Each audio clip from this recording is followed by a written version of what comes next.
uzi ikintu nkundira abakobwa?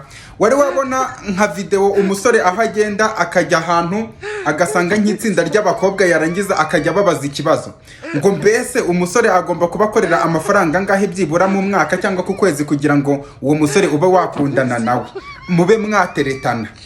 Warangiza ukumva abakobwa bari kugenda basubiza ngo hoya, ngo uwo musore byibura ashobora kuba yinjiza nka miliyoni kuva kuri 5 ku mwaka, kuva ku 10 ku mwaka.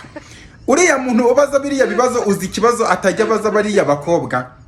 Ntabwo ajya ababaza ngo mbese mwebwe mwabakobwa mwe wa mukobwa we ukorera amafaranga angahe, ni amafaranga angahe ukorera?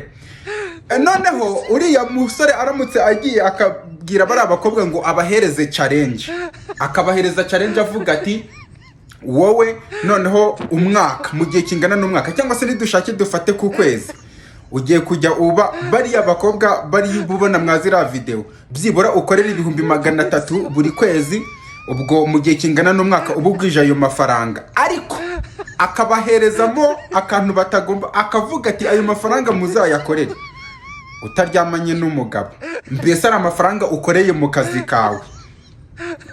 Icyo kintu gishobora kuba ikintu kigoye cyane kuri abo bakobwa. Wa mukobwa ushaka umugabo ukorera hejuru ya miliyoni 5 kuzamura.